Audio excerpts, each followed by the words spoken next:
নমস্কার বন্ধুরা, কেমন আছেন সবাই? সোফিয়ার সাতকাহনে আপনাদের সবাইকে স্বাগত জানাই।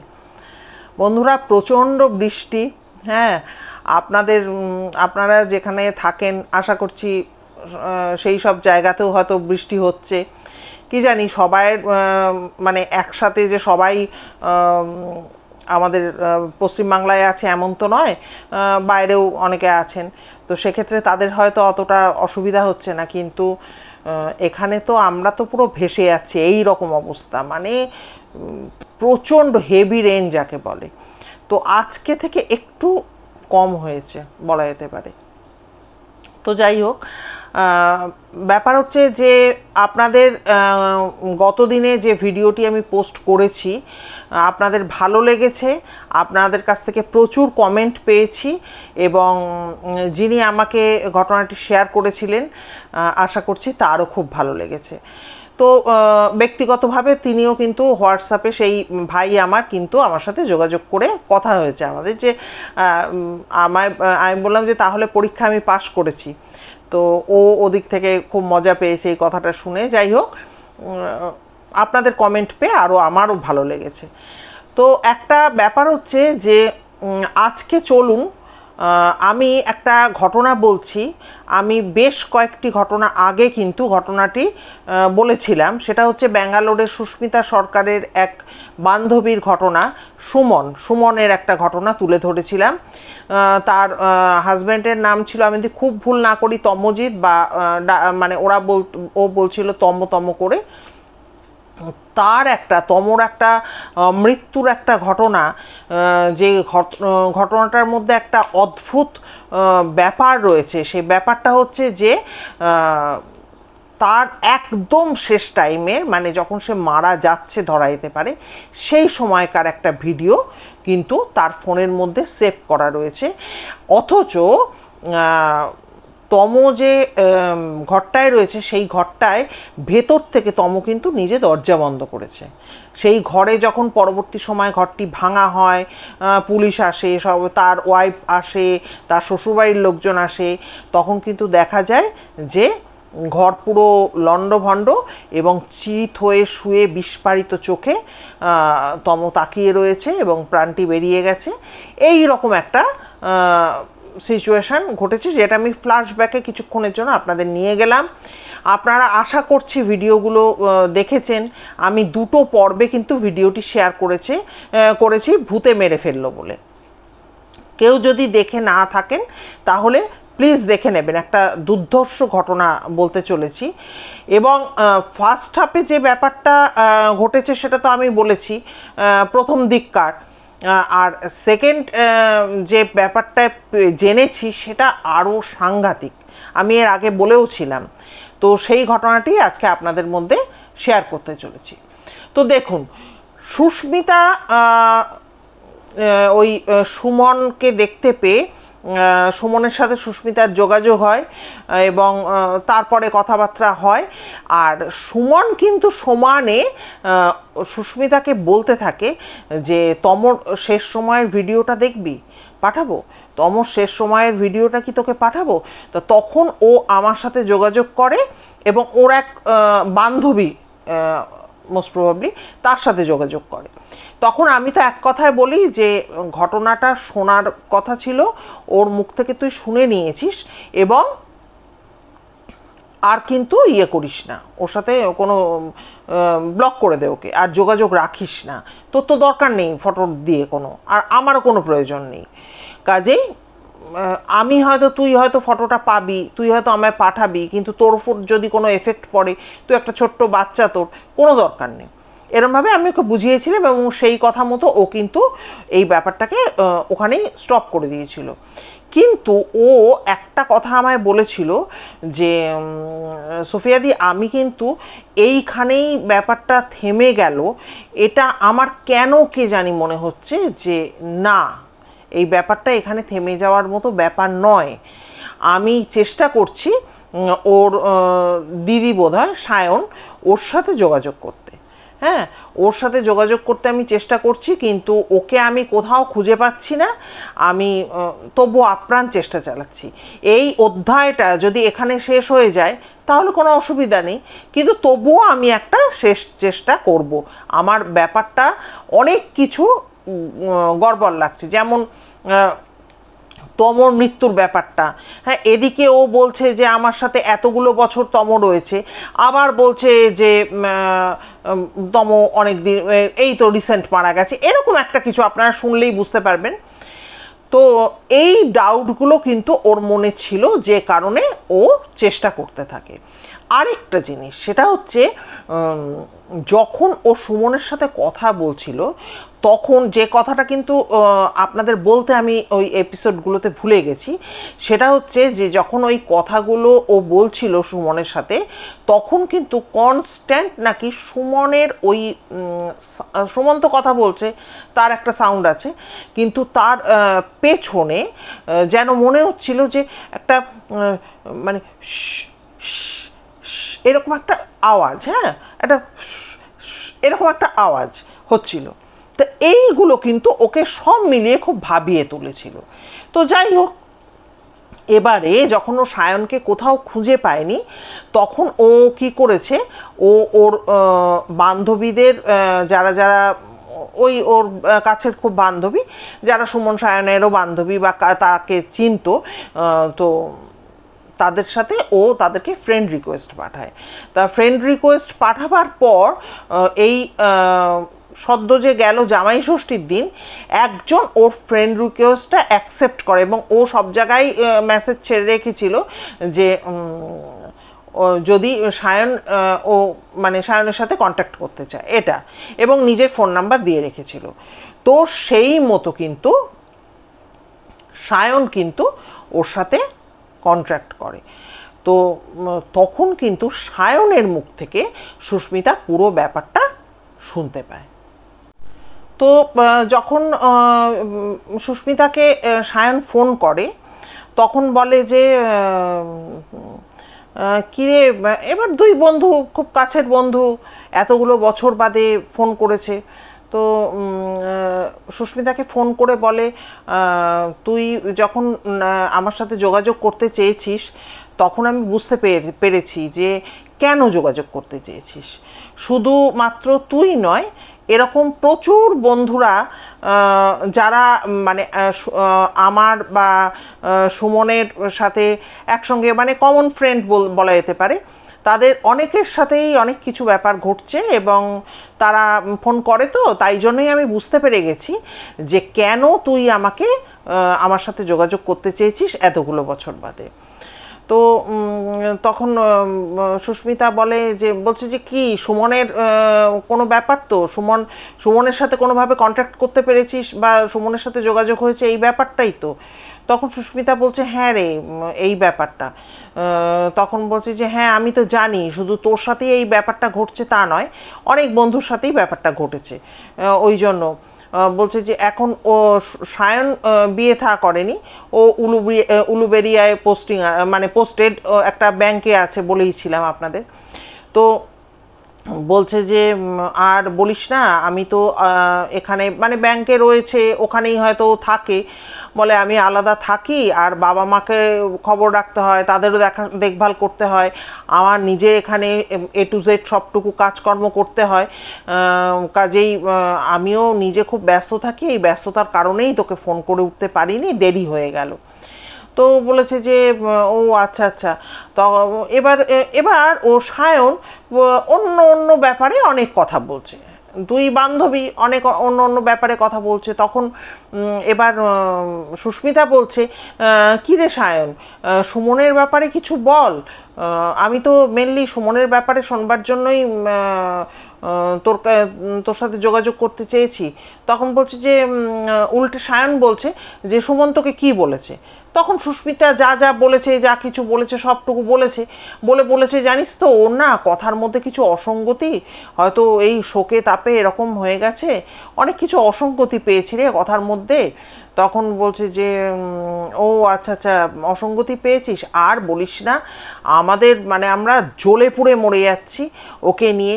এবার সুস্মিতা বলছে যে ওরা তো দুই বোন খুব কাছাকাছি ছিল, মানে খুব ক্লোজ ওদের রিলেশন, সেই জায়গা থেকে ও এমনভাবে বলছে যেন মানে তিতিবিরক্ত হয়ে গেছে সুমনের প্রতি। আচ্ছা, এবারে বলছে যে আর বাবা মাও যে কী যন্ত্রণা ভোগ করছে ওকে নিয়ে তুই কিন্তু ভাবতে পারবি না। তো সুস্মিতা বলছে তাই, বলছে হ্যাঁ ভীষণ ওকে নিয়ে আমরা মানে আমার নাজেহাল, আমরা পারছি না ও এই সব ব্যবহারে বা এই সব ব্যাপারে। তো সুস্মিতা শুনছে। এইবার আস্তে আস্তে এবার সায়ন কিন্তু কি ঘটছে সেটা বলা শুরু করছে। আচ্ছা, এবারে সায়ন কিন্তু সুমনের সম্পর্কে কিছু বিশেষ বলতে চাইছে না। এবার সুস্মিতার তো জানার আগ্রহ, সুস্মিতা বারবার করে ওকে ফোর্স করছে যে তুই বল ইয়ের সম্পর্কে, ওর সম্পর্কে। তখন বলছে যে তুই কি জানিস যে সুমন 2 বছর আগে মারা গেছে? এবার সুস্মিতা আমাকে যেটা বলেছে যে আমার পায়ের তলা থেকে না দিদি পুরো মাটিটা সরে গেল, যে সুমন 2 বছর আগে মারা গেছে। কে বলছে? তার বোন বলছে, সায়ন। তখন ও বলছে তুই কি বলছিস?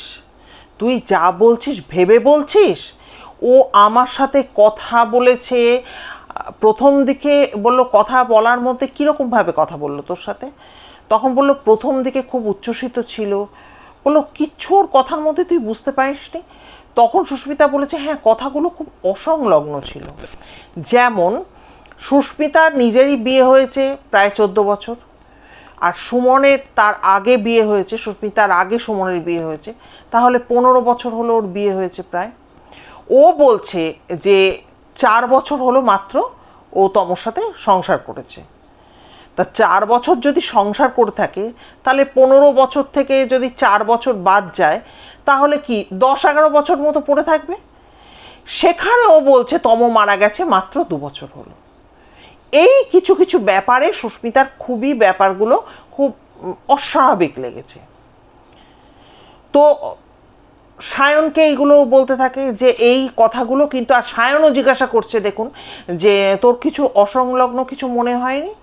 তখন ও এই কথাগুলো সায়নকে জানায়।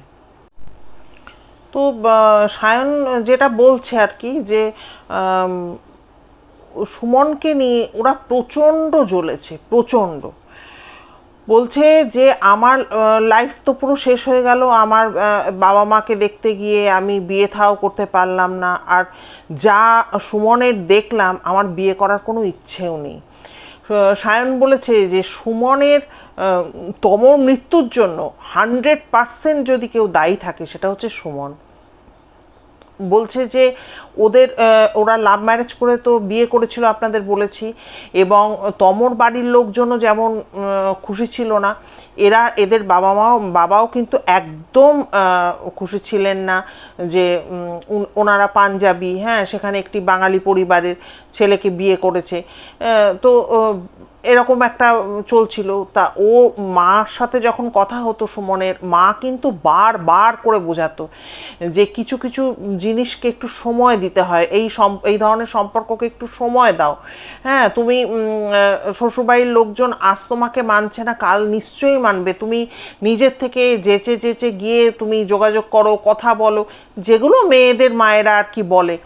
কিন্তু সায়ন যেটা জানিয়েছে, বলছে কিছুতেই ও সেসব করতো না, কিচ্ছু করতো না। আর তমর স্বাভাবিক বাবা মার কাছে যাওয়ার একটা ইচ্ছা তো থাকে। তো পরবর্তী সময় যেমন সুমন এসেছিল তার বাবা মার কাছে, তমও একটা সময় গিয়েছিল, একবার যোগাযোগ করেছিল। কিন্তু সেদিনকে যখন ও চেঁচামেচি ঝগড়াঝাটি করে ওইখান থেকে বেরিয়ে এসে বাবা মার কাছে এসে যখন ঢুকলো, তখন কিন্তু তমকে এসে দিব্যি দিয়ে এসছিল যে তুমি যদি তোমার বাবা মার কাছে যাও বা বাবার কাছে যাও আর কি, নিজের বাড়িতে যাও, তাহলে কিন্তু তুমি আমার মরা মুখ দেখবে। ওই কারণে কিন্তু ওই রাত্রে তম কিন্তু যায়নি, এবং ওই কারণে কিন্তু তমর মৃত্যুটা ঘটেছিল। তাই সায়ন বলেছে 100% দায়ী ছিল কিন্তু সুমনের কারণেই কিন্তু তম চলে গিয়েছিল। সে যদি এই দিব্যিটা দিয়ে না আসতো তাহলে কিন্তু এরকম কোনো কিচ্ছু ঘটনা কিন্তু ঘটতো না। সুস্মিতা সায়নকে বলে যে সায়ন, ইয়ের ওপরে তো ওর সাথে আমার যতটুকু কথা হয় তার দ্বারা এইটুকু বুঝি যে কাকিমার ওপরে প্রচণ্ড রাগ। হ্যাঁ, তখন সায়ন বলে যে রাগ তো হবেই, বল। ওই যখন এই রকম একটা ব্যাপার চলছে, লাভ ম্যারেজ করে তো বিয়ে করেছে, বলছে কি পরিমাণ যে ঝগড়া অশান্তি করতো সুমন, তুই ভাবতে পারবি না। ওদের রোজগারটা কম ছিল, রোজগারটা দুজনেরই একই রোজগার ছিল, ফলে খামখেয়ালিপানা, যেটা প্রয়োজন তো তখনই প্রয়োজন, এই রকম তো অত্যাচার করতো তমর ওপরে। তারপরে যখন ওদের বাড়িতে, সুস্মিতা বলে ওদের তো বাড়িতে একটা প্রবলেম ছিল, তাহলে তোরা তোদের বাড়িতে কেন নিয়ে এসে ওদের রাখলি না। বলে তখনও অবধি ওই তমর বাবা মা তো ব্যাপারটা মেনে নেয়নি, আর আমার বাবাও প্রচণ্ড এই মানে ডেড এগেনস্টে ছিল এই সম্পর্কটার। ফলে বাবা তখনও পর্যন্ত কিচ্ছু মেনে নেয়নি। তো তবুও সেই জায়গা থেকে ওকে তো এদের বাড়িতে ওরা ডেকে এনেছিল, মানে সায়নের মা, সুমনের মা সুমনকে ডেকে নিয়ে এসেছিল, কিন্তু বলেছিল যে এখন ওকে আনিস না, কারণ বাবা যেহেতু মানেনি। এইবারে ও প্রেশার করছিল ওর মাকে যে আমাদের বাড়িতে সমস্যা আছে, আমরা এখানে এসে থাকবো। তখন সায়ন মাকে বলে যে দেখো, একটা ঘরে ওনারা স্বামী স্ত্রী থাকেন, মানে সুমন সায়নের বাবা মা থাকে, আর আরেকটা ঘরে, এটা সুস্মিতাকেও বলেছে যে দেখ আমাদের তো ছোট ঘর, দুখানা ঘর মাত্র, একটায় বাবা মা থাকে, একটায় আমি থাকি। এবার যদি সুমন আর তম এসে থাকে তাহলে কি করে হবে? ও তো আমার নিজের দাদা বা ভাই কেউ নয়, ও একটা ছেলে, ও এসে থাকবে, এবং আমি তো একটা বাচ্চা মেয়ে না, আমি একটা বড় মেয়ে, আমি তাহলে কোথায় থাকবো? হ্যাঁ, এই সমস্যাটা তৈরি হয়ে গিয়েছিল। বলছে আমরা বুঝতে পারছিলাম যে ওদের বাজেট কম, আর এই ফট করে একটা অন্য জায়গায় ভালো একটা পরিবেশে বাড়ি কোথায় পাবে, সব ঠিক আছে, কিন্তু এই প্রবলেমটা চলছিল। এবার মাকে বারবার করে সুমন ফোর্স করছিল যে তুমি বাবাকে বুঝিয়ে বলো। এবার মা বলেছে না, আমি তো ওইভাবে ফট করে তো বুঝিয়ে বলতে ওইভাবে পারবো না, তোমার দরকার পড়ে তুমি বুঝিয়ে বলো। কিন্তু সেটা কিন্তু কখনো নিজের থেকে কিন্তু বাবার কাছে সহজভাবে ও কিন্তু এটা বলতে পারেনি। সায়ন বলছে তখন তো আমিও বুঝতে পারিনি যে এইভাবে দুটো তাজা প্রাণ চলে যাবে। আর এদিকে মাকে সায়ন বলে দিয়েছিল যে দেখো এবার তুমি কি করবে ভেবে নাও, তোমরা যদি তোমরা ওদেরকে এনে রাখো তাহলে আমায় বাইরে থাকতে হবে, আমি তো আর এখানে এই দুটো ঘরের মধ্যে আমি তো থাকতে পারবো না। এবার সায়নের জায়গা থেকেও সুস্মিতা যেটা বলেছে যে দিদি দেখুন, সায়নের জায়গা থেকেও সায়ন একদম ঠিক কথাই বলছে। আর সায়নও বলেছে যে কিন্তু আমি ভাবতেও পারিনি যে এই দুটো প্রাণ এভাবে ঝরে যাবে। তম মারা যাওয়ার পর ওর তো কাজ হলো 5 দিনে, সুস্মিতা যেটা জানিয়েছে কাজ হয়েছে 5 দিনে। এবারে 5 দিনের পর ওর বাবা ভাবলো যে আর তো ভাবনা চিন্তা করার কোনো জায়গা নেই, ওকে আর ওখানে রেখে কি হবে। বাবা সুমনকে নিয়ে ওদের বাড়িতে চলে আসলো, নিজের বাড়িতে। এবারে আসার পর তখন থেকেই কিন্তু দৃষ্টি ফৃষ্টিগুলো একটু কেমন কেমন যেন লাগছে। তো তখন সুস্মিতা বা ওর মা, ওর তখন এই সুস্মিতা বলছি, সরি সায়ন, ওর মা ভেবেছে যে এত বড় একটা শোকের ব্যাপার গেল তো তাই হয়তো এরকম করছে। বলছে বেশ ঠিক আছে, এনে রাখা হলো, 7 দিন মতো ম্যাক্সিমাম থাকলো। আচ্ছা, তমর কাজ তো 5 দিনে হয়ে গেছে, তারপর ওকে নিয়ে আসা হয়েছিল। 7 দিন মতো থাকলো, থেকে থাকবার পরই ওর বাবাও চিন্তা ভাবনা করলো যে আর ওই বাড়িটা বেকার বেকার ভাড়া টেনে কি হবে। বললো ঠিক 7 দিনের মাথায় ব্যাগপত্র জিনিস জামা কাপড় সব কিছু গুছিয়ে টুছিয়ে নিয়ে ওই বাড়ি চলে যাবে। বলে সে তুলকালাম অশান্তি করে ওই বাড়িতে সে চলে গেল। তো বাবা বারবার করে বললো তুই ওই বাড়িতে কি করতে যাচ্ছিস, কেন যাবি, যেরকম বাবা মারা বোঝায়, কিন্তু কারোর কথা শুনলো না, সে ও বাড়িতে চলে গেল। ও বাড়িতে চলে গেল, ও বাড়িতে থাকতে লাগলো।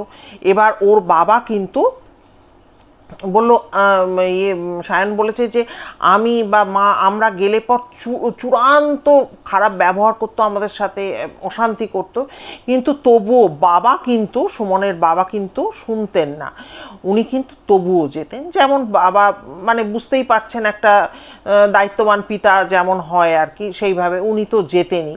আর উনি বলেছিলেন এই সময় যে ওর মাথা ঠিক নেই, ওকে আমাদের যেতেই হবে, ও যাই ব্যবহার করুক আমাদের যেতেই হবে। তো সেই মতো চলতে লাগলো। বললো সেই ওখানে থাকে, ওখান থেকে অফিস করে আর বাড়িতে থাকে, এরকম করে করতে করতে করতে বেশ কয়েক বছর কেটে গেল। কোভিড আসলো। কোভিডের সময় কিন্তু সুমনের চাকরি চলে গেল। তা চাকরি চলে গেল এই সময় এবার তো ওর বাবা মানে সুমনের বাবার ওপর সমস্ত দায়িত্ব সমস্ত এসে পড়লো। এবারে চাকরি চলে গেল আর পুরোপুরি মানে কেউ একটা সামনে কাউকে পেলে সাংঘাতিক খারাপ ব্যবহার আচরণ এইগুলো করছে। তখন ওই সায়ন বলল যে বাবা ওর পেছনে ওই বাড়ি ভাড়া বাবদ বা যা খরচা টরচা যেটা তুমি করবে, কারণ কোভিডের সময় বুঝতেই পারছেন সবাই খুব কসাসভাবে তাদের চলতে হয়েছে, তো যেটা করবে সেটা না করে তুমি বরং ওকে অ্যাসাইলামে রাখার ব্যবস্থা করো। তো ওর বাবা বলল যে হ্যাঁ আমিও সেটা ভাবছি, এতগুলো বছর হয়ে গেল কিছুই তো ভাবলাম যে বছর দুয়েক ও তমর বাড়িতে যখন আবার ও চলে গেল মানে ভাড়া বাড়িতে, তখন ওর বাবা ভেবেছিল যে ঠিক আছে বছর খানেক বা মাস খানেক মাস দুয়েক থাক, দেখা যাক কি হয়, কিন্তু কোনো চেঞ্জ কিচ্ছু নেই।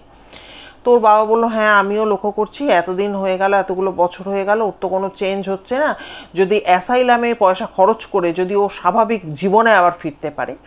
তো সেইভাবে অ্যাসাইলামে খবর দেওয়া হলো। এবার যখন ওই ইয়ে থেকে অ্যাসাইলামে নিয়ে যাওয়ার আগে যাকে নিয়ে যাওয়া হবে তার সাথে কিছু কথাবার্তা কিছু মানে ওরা বলে।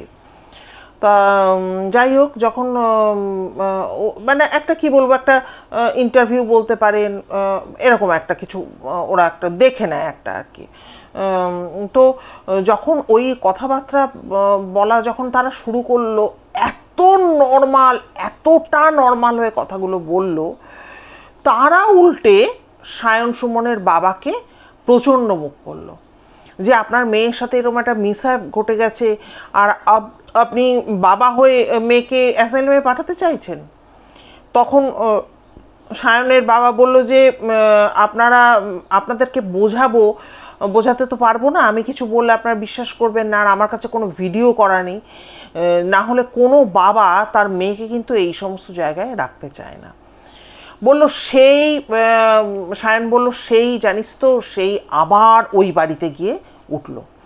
বলল এখন একান্ত যখন ও এখানে আমাদের কাছে থাকবে না, ওই ফ্ল্যাটেই বারবার চলে যাচ্ছে, তখন ওই কোভিডের সময় ওই মানে একটা সবার মধ্যে একটা টালমাটাল অবস্থা, একটা টাকা পয়সার একটা ক্রাইসিসের মধ্যেও আমি আর বাবা মিলে তখন ওইখানে ওই ফ্ল্যাট ভাড়া দিতে লাগলাম, কিছু তো করার নেই। বললো এইভাবে চলতে লাগলো। তারপরে যাই হোক কোভিড টোভিড কেটে যাওয়ার পর একটা ওই সেলসের কোনো কাজে টাজেও ঢুকলো, বলে সে 2 দিন যায় 4 দিন যায় না, এরম করে করে সেই কাজও চলে গেল। আর মানে চতুর্দিকে দরজা জানলা বন্ধ করে থাকতো, মোটা মোটা ভারী ভারী পর্দা দিয়ে চতুর্দিক ঢাকা, আর ওই ঘরের মধ্যে মানে দরজাটা খুলে একটা পা দেওয়া যেত না, এত দুর্গন্ধ, এত নোংরা, এত দুর্গন্ধ। যে মেয়ে একদম পরিষ্কার টিপটাপ একটা মেয়ে, তার ঘরের মধ্যে সে যে কি করছে যে এত এত দুর্গন্ধ। বলছে সায়ন বলেছে যে বাবা খাবার দিতে যেত, বাবা ঘরের সামনে ঢুকতে পারতো না, এত পচা দুর্গন্ধ বেরোতো ওই ঘর থেকে। তো এইভাবে চলতে থাকতে এইভাবে তো দিন যেতে থাকে। তো বেশ 4-5 দিন ধরে না মানে শেষের দিকে এত গন্ধ, এত নোংরা, ওর বাবাই যেতেন এবং গিয়ে তিনিও ঢুকতে পারতেন না। তো 4-5 দিন কোনো খবর টবর নেই দেখে সমানে ফোন করছে, তো ফোন ধরছে না। ধরছে না দেখে একদিন ওর বাবা আবার ওখানে যায়, ওদের ওই সুমনের ফ্ল্যাটে যায়, গিয়ে যথারীতি ধাক্কা ধাক্কি কিচ্ছু কোনো ভেতর থেকে কোনো সাউন্ড নেই দেখে ওই পুলিশ ডাকে, যে থানায় তমর ব্যাপারটা চলছিল, কেস ফেস চলছিল, সেখান থেকেই পুলিশ আসে যথারীতি, এবং দরজা ফরজা ভেঙে ঢুকে দেখে মরে পুরো পচে একদম ডেড বডি পড়ে রয়েছে। এবং সেই যে গন্ধ, পুলিশের লোকজন যারা এসছে, যারা ঢুকে দেখবে কি ব্যাপার, তারা ঢুকতে পারছে না, কারণ ডেড বডি শুধু পচেছে ফুলেছে তার দুর্গন্ধ তা নয়, ফ্ল্যাট জুড়ে আবর্জনা স্তূপ পুরো, হ্যাঁ, তার মধ্যে মরে পচে পড়ে আছে। কিন্তু ও কিন্তু সুইসাইড করেনি, হার্ট অ্যাটাক হয়েছে বা স্ট্রোক হয়েছে, কোনো মানে নর্মাল ডেথ হয়েছে, তো ওইভাবে কিন্তু ও মারা গেছে। বলছে মারা গেছে এই পর্যন্ত তো শুনলি, সায়ন বলছে, এর পরে শোন, আমার তো খুব প্রিয়, ও তো সুমন দিদি ছিল, বলে আমরা তো খুব প্রিয় বোন বা দিদি আমার, কিন্তু আমি মানে বীতশ্রদ্ধ আমি এবং আমার বাড়ির লোক। এরপরে ও কী করলো, এই স্পিরিটটা ভাবুন খালি, এ যত কমন ফ্রেন্ড আমি যেটা বললাম, বলে সুমনকেও, মানে সুমন আর সায়ন যেহেতু একসঙ্গে পড়াশোনা করতো, যেমন সুস্মিতা দুজনেরই বন্ধু, সেরকম প্রচুর এরকম আছে বন্ধু, প্রত্যেকের সাথে সোশ্যাল মিডিয়ার থ্রু ও যোগাযোগ করে, এবং সে তখন এই সায়নের সাথে যোগাযোগ করার চেষ্টা করে। বলল আমি বীতশ্রদ্ধ হয়ে গেছি, হ্যাঁ, ওকে আমি মানে সহ্য করতে পারছি না ওর এইরকম ব্যবহার বা এই সমস্ত কিছু। এবং সায়ন যেটা সাংঘাতিক, যেটা মানে সেই মানে কথাটা বলল, সেটা সাংঘাতিক একটা ব্যাপার। দেখুন, সেটা হচ্ছে যে ফোনটা কিন্তু সায়নের মার কাছে আছে, হ্যাঁ, সুমনের ফোনটা কিন্তু সায়নের মার কাছে আছে। বলছে আমার কাছে ফোন আছে, আমার মার কাছে ফোন আছে, এবং পরবর্তী সময় কিন্তু মাকেও কিন্তু কনফারেন্সে নেয় সায়ন। তো সুস্মিতাকে ওর মা বলে যে দেখো আমার কাছে ফোন আছে, অথচ ও কিভাবে যেন সবার সাথে কন্ট্যাক্ট করছে। এবং যত সায়ন বলেছে যে যত আমাদের দুজনের কমন ফ্রেন্ড আছে, প্রচুর বন্ধুরা কিন্তু আমার সাথে যোগাযোগ করেছে, এবং সবার একই কথা, মারা যাওয়ার পরও ও কিন্তু আমাদের শান্তি দিচ্ছে না, সবার কাছে একটাই নিন্দা, যে মা আমাদের থাকতে দেয়নি বলে তম মারা গেছে। নিজের কথা কিন্তু বলছে না, তম মারা গেছে, হ্যাঁ, সবার কাছে কিন্তু ওর মার সম্পর্কে বলছে। তো সুস্মিতা বলছে এত খারাপ লাগছে, ওর মা বলছে যে ডর মত বেটি, হ্যাঁ, কুছ নেই হোগা, হ্যাঁ, ও মানে ও কারো খারাপ করে না, ও একটু ওরম ফোন করে বলে কিন্তু ও খারাপ করে না। বলছে আমার কাছে ফোন রয়েছে ওর, ও আসুক, ও ফোন করুক, ও আমায় ফোন করুক, আমাদের সাথে ফোন করুক, আমাদেরকে দেখা দিক, হ্যাঁ, কিন্তু আমাদের সাথে কিচ্ছু করছে না, ও এইভাবে কিন্তু বলছে। তো সুস্মিতা তখন বলেছে যে দেখ সায়নকে, যে দেখ আমাদের মধ্যে আছে যেমন যে আমরা গয়াতে গিয়ে পিণ্ডদান করি, তো তোরাও এরকম একটা কিছু কর, সুস্মিতা বলেছে। আসলে ওদের কোনো রিলেটিভ এখানে নেই, হ্যাঁ, ওদের সবই পাঞ্জাবে। তো বলছে যে তোদের মধ্যে এই সমস্ত কিছু আছে কিনা সেরকম একটা কিছু কর, দেখ ও তো ধরতে গেলে যবে থেকে তম মারা গেছে, ও তারপর এই যে দীর্ঘ বছর বেঁচে ছিল, এটা কি বেঁচে থাকা বলে? এটা তো বেঁচে থাকা বলে না, কিভাবে ও ছিল? তো তখন তম যাওয়ার পরই ধরতে গেলে ও মারা গেছে। জীবন মানে জীবন মৃত্যু যেটা আর কি, জীবন মৃত্যু বলে, সেই রকমভাবে ও বেঁচেছিল, কিন্তু এইভাবে তো ওর বাঁচাটা বাঁচা নয়। আর এখন মারা যাওয়ার পরও কিন্তু ওর এই আত্মা বা স্পিরিট এইভাবে কিন্তু কষ্ট পেয়ে বেড়াচ্ছে। বলছে হ্যাঁ, আমরাও সেইটা ভাবছি যে ওরও তো খুব কষ্ট হচ্ছে। বললো তোদের মধ্যে যেটা করার তোরা সেইটা কর, না হলে ও কিন্তু ওর মুক্তি ঘটবে না। এইভাবে সুস্মিতা বলেছে, বলে আর আমায় বলেছে যে দিদি আমি কারো পার্সোনাল ব্যাপারে ঢুকতে চাই না। তো এরপর এই ঘটনা বলছে সেদিনকে শনিবার, যেদিনকে জানলাম যে সুমন আর বেঁচে নেই, বললো এরপর আমার এমন একটা মানে শরীরের মধ্যে একটা অস্বস্তি হওয়া শুরু করলো, বা মানসিকভাবে একটা খারাপ লাগা শুরু হলো। ও একটা মন্দিরে পুরোহিতের সাথে যোগাযোগ করে। এবার পুরোহিত মশাই তখন বলেন যে একটা ওর ওপর একটা মন্ত্র উনি পড়ে দেন। তো বলছে এখানকার পুরোহিতেরা খুবই ভালো ব্যাঙ্গালোরে, বলছে যে উনি বলে দিয়েছেন যে দেখো ও কিন্তু তোমার সাথে রয়েছে, তোমার সাথে রয়েছে এই নয় যে সে তোমার ঘরের মধ্যে ঘুরে ফিরে বেড়াচ্ছে, সেটা নয়, কিন্তু তোমার সাথে রয়েছে। তো আমি তোমাকে এই মন্ত্রটা পড়ে দিলাম, কিন্তু তুমি যদি ঘরের মধ্যে কোনো রকম ছায়া সরে যেতে দেখো, বা কিছু মানে উল্টোপাল্টা কিছু তোমার ফিলিংস তৈরি হয়, তখন কিন্তু তুমি অতি অবশ্যই কিন্তু আমাকে বলবে, তখন কিন্তু তোমার বাড়িতে গিয়ে আমার একটা পুজো করতে হবে। তো বললো যে দিদি আমার এখন অবধি সেরকম কোনো ফিলিংস আমার মধ্যে আমি দেখতে পাইনি ঘরের মধ্যে, কিন্তু এই যে ঠাকুরমশাই বলল যে ও কিন্তু তোমার সাথেও রয়েছে, বলছে এই যে আজকে সায়ন যোগাযোগ করেছে মানে ওর বোন, সেটাও কিন্তু ওর ইচ্ছাতেই হয়েছে, ঠাকুরমশাই এই কথা বলেছে। এবার ও বলছে ভাবুন আমার একটা ছোট বাচ্চা রয়েছে, আমার ওপর দিয়ে কি ঝামেলা বলুন তো, কি একটা বিচ্ছিরি পরিস্থিতির আমি শিকার হয়ে পড়লাম। তো যাই হোক এইরকম একটা ব্যাপার। এখন প্রশ্ন হলো আপনাদের বিশ্বাস করা বা না করা, যে সত্যি কি কোনো রকম এন্টিটি এরকমভাবে যোগাযোগ করতে পারে। আমি বুক ঠুকে বলছি পারে। সেটা যদি আপনারা আমায় জিজ্ঞাসা করেন যে কিভাবে পারে, তাহলে আপনারা আমার একটাই ঘটনা, আমি দুটো নাম দিয়ে বলেছি। তা আগে প্রথম দিকে এই ঘটনাটা বলেছিলাম, পরে আমার মনে ছিল না যে ওই ঘটনাটা আমি আগেও পোস্ট করেছি, কিন্তু এই কয়েক মাস আগে হয়তো হবে, সেই বিস্ময়কর আলাপচারিতা বলে আমি একটি ভিডিও পোস্ট করেছি, আপনারা ওটা শুনবেন। যে মৃত একজন মানুষের সাথে আমি মাসের পর মাস কথা বলে গেছি, আবার এই মৃত একটা এন্টিটি বা একটা আত্মা যাই বলুন না কেন, সুস্মিতা কিন্তু সেই সোশ্যাল মিডিয়ার মাধ্যমে যোগাযোগ করে ফেলেছিল।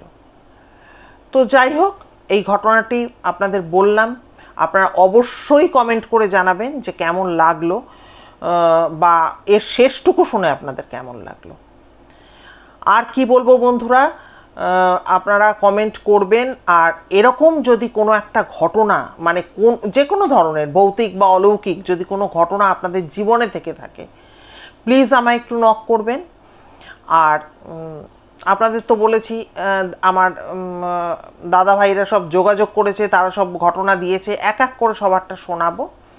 মধ্যেখানে একটু বোনকে ঢুকিয়ে দিলাম, বোনটাও ঘটনা আমায় অনেক দিন আগেই দিয়েছে, আমি বলতে পারছিলাম না। আরেকটা কথা যেটা বলার সেটা হচ্ছে যে নতুন পুরনো সমস্ত বন্ধুদের কাছে আমার অনুরোধ, যদি ভিডিও ভালো লাগে প্লিজ একটু আপনারা ফ্রেন্ডস ফ্যামিলির মধ্যে শেয়ার করে দেবেন, আমাদের পরিবারটা তাহলে আরেকটু বড় হবে তাতে। আর নতুন বন্ধুরা যারা এতক্ষণ ধরে আমায় শুনলেন, সবাইকে অসংখ্য ধন্যবাদ জানাচ্ছি।